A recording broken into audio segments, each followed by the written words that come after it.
All of these things, they stay with people and they affect the country generationally as well. It's something we pass down. This kind of collective strife that we feel is passed down.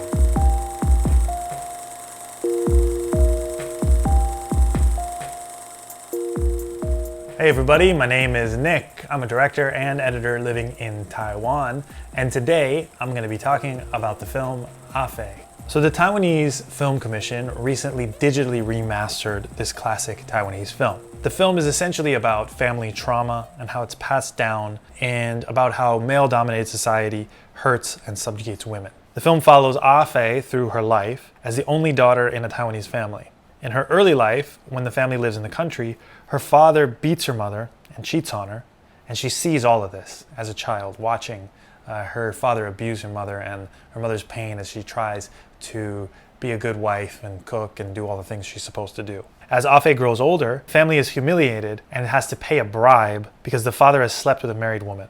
And so they're forced to move to Taipei and live this poor life in Taipei. The mother was the daughter of a rich doctor in the country, but he died, and the money that she had from that is gone, so she becomes poor. And she becomes a bit bitter about the fact that she doesn't have money and she has to struggle to survive now. And as the film goes on, the mother, who is abused, becomes more powerful and confident and tyrannical in the family. And in the father, who was the abuser in the beginning of the film, becomes meeker and humble. And it's the mother that abuses Ah Fei as she gets older and tries to control her, keeping her from seeing boys, keeping Ah Fei the family member that supports the family financially. At the end of the film, the mother and Ah Fei come to an understanding about their relationship and about the pain that both of them have gone through. The term melodrama is one that I never really like to use that much when I describe films, because it seems like such a broad term that's overused.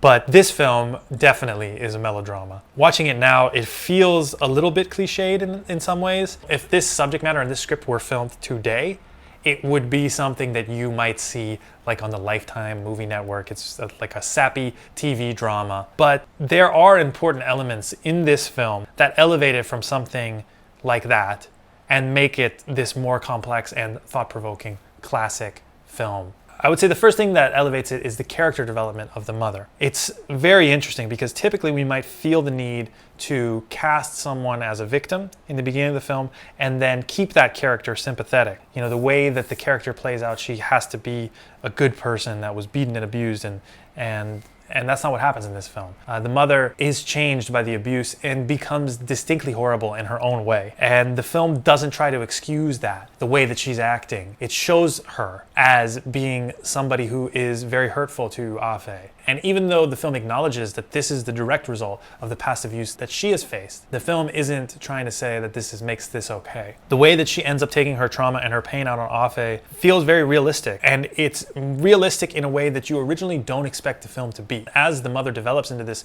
really awful person, you start to think like, okay, this is very interesting. This is something that I didn't expect. And a very complex emotional process that you have to have as the viewer, probably similar to the way that Ah Fei feels, where she feels this love and this sympathy towards her mother, but she's also like, why is she behaving this way? Why is she treating me like this? This is very hurtful to me as well. And in direct contrast to that, the way the father evolves to be caring and thoughtful and really loving to the daughter at the end of the film. Even though at the beginning, he's very horrible. We get this kind of reverse arc of the father where he's this bad, like just petty person that ends up kind of changing and becoming someone who wants to show love and doesn't want to have conflict anymore and is avoiding that.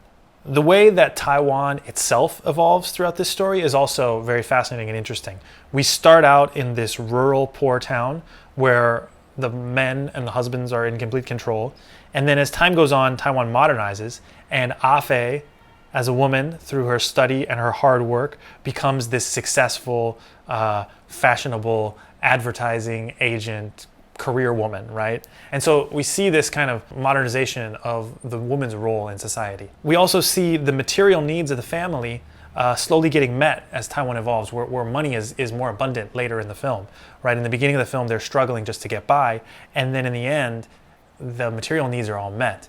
But, as is a common theme in Taiwanese New Wave films, the emptiness that the people in the film feel is still there. And this was the thing that throughout the film is supposedly creating this unhappiness in them. Like the conflicts that they're having is usually centered around money and not having enough money. This is like the main existential worry of the mother. She's like worried that the father is wasting the money, and she's worried that she used to be rich and now she's poor, and all this strife that is happening is this conflict about money. But then later in the film, all of that is gone. They have everything they need. And yet the emotional pain that they still feel is still there. The material things that they end up getting as Taiwan modernized didn't fix the emotional pain of the family, because the horrible things they did to each other are still there. Like they still remember beating each other and all this stuff that they did because of money.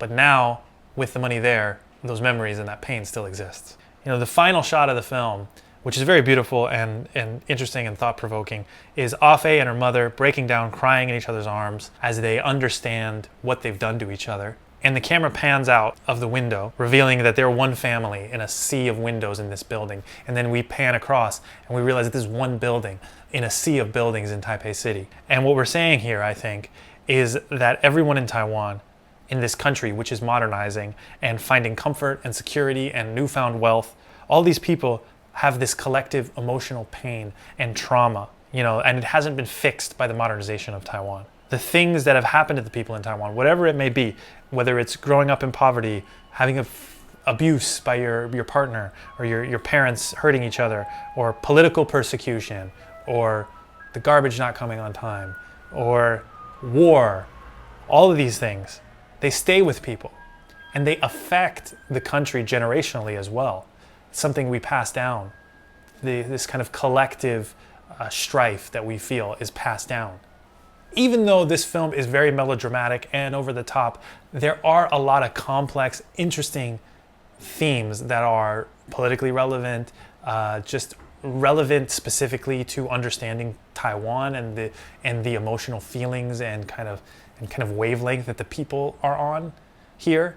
I think in some ways it's a film that becomes more relevant the more you know about Taiwan. So I think it would appeal probably more to people who know a little bit about Taiwan and know people from Taiwan and know their stories and what they went through. But it's also something where you can watch it and if you don't know anything about it, learn a little bit about that.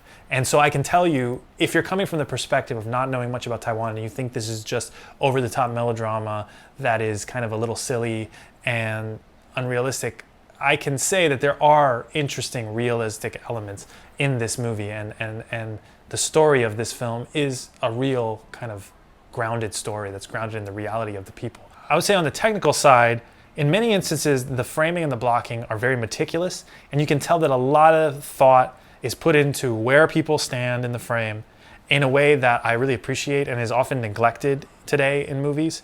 There is like one shot in particular where the children are taken away from home by the mother because she's trying to escape the abusive dad, and the kids are sitting against this concrete wall, and the angle of the camera is very high, and the kids have this like harsh light on them, and they're kind of waiting. They don't know where they're gonna go and what they're gonna do, and there's this very cold, unsettling, horrible feeling that you feel in this shot. And this is all achieved by the way that the camera is set up.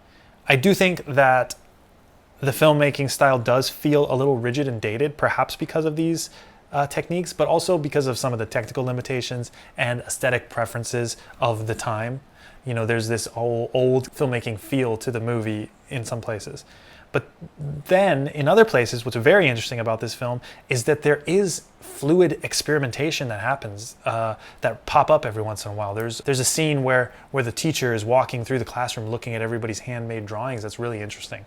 And it's this handheld POV of the teacher going through, and it's something you don't expect when you have this rigid old style of filmmaking, and then you get this shot that pops up. There's another moment that I remember, the younger brother, when he's playing with his friends, and there's this long kind of handheld shot where this camera is in this group of boys that are all like fighting and clawing at each other, and we stay in this melee of boys for this really long extended period of time where they're wrestling, and the camera really feels like we're in there with the kids. And it's interesting because it's this old style of filmmaking throughout a lot of the film, but then we get these unique kind of cinema verite touches to the movie that pop up every once in a while. And I think that's because this is another new wave film that happened at the beginning of the movement. So this film is 83, 84. I've seen both dates on it. Because it's at the start of the Taiwanese New Wave movement, like The Boys from Feng Kuei or The Sandwich Man, which I've reviewed previously, we can see this film is experimenting and discovering what this Taiwanese New Wave movement is going to be in real time as we watch the movie. And we get some of the hallmarks sometimes, but not always. We get like this brief long takes, this kind of cinema verite feel that happens, these real locations with these real kind of real feeling actors, not in this staged setting. But then we also get that staged kind of old movie style stuff. I think there is a version of this film that doesn't have any of that. That is just more of a straight story, all on sound stages and everything, and setup shots, and maybe even in that version we don't explore the modernization of Taiwan and the alienation of the characters, and we just get this straight story that of this guy hitting his wife, and then in the end, you know, maybe somebody gets revenge on him, or who knows. This film kind of explores interesting and unique things and does unique things that I think is really cool to watch, because as somebody who loves film and who, if you're particularly interested in the Taiwanese New Wave movement, you should be able to pick out kind of the way that this movie is showing the film industry changing from an old style to something that is more new and modern and interesting. The music that's added to this film is very much in the old style, and personally I found it to be maybe the worst thing about the movie. The music is this like overly dramatic, kind of piano-y vibe stuff that I think really stifles the emotion of the film. Whenever it comes out, it's just like, okay, it's so heavy-handed, like you can see the director being like, sad moment, here's this music, and it's repeated, so it gets a little bit irritating. But again, there's times when that music doesn't happen when you think it might. And that's when the movie starts to feel more interesting and more natural and more modern. The flashback at the end of the film with the daughter kind of recalling the trauma of the mother, you think this is going to have this same music again, but it's very effective in that it doesn't. These flashbacks at the end of the film all happen in silence. And this to me was the best execution of sound in the film, and it was no sound, because it was very powerful to see all these moments remembered by Ah Fei in silence. You know, it's a little detail like this that I think elevate this film from being just, as you know, this bad naughty word that we'd hate, melodrama, elevates it from that into something that is more artistically interesting. Because Ah Fei is a mix of old techniques and new techniques, I think it is a great film for filmmakers to study, and because those differences really stand out. And sometimes the old techniques are good and sometimes the new techniques are good. We can see through this film where they work and what they are used for and how they work and how they help. So I think it's a great movie to study and check out. There's a lot of nuance and interesting stuff to this film, even though at times it's melodramatic and a little over the top and unrealistic. There is enough there that this movie really works for me. So check it out. Let me know what you think. If you like this movie, don't like this movie, let me know in the comments. Please remember to recommend something you want me to review on the channel. And as always, share this with your friends. Get them to check out the Volcano film review channel. We love our viewers. We love you. All right, thanks guys, and I'll see you next time.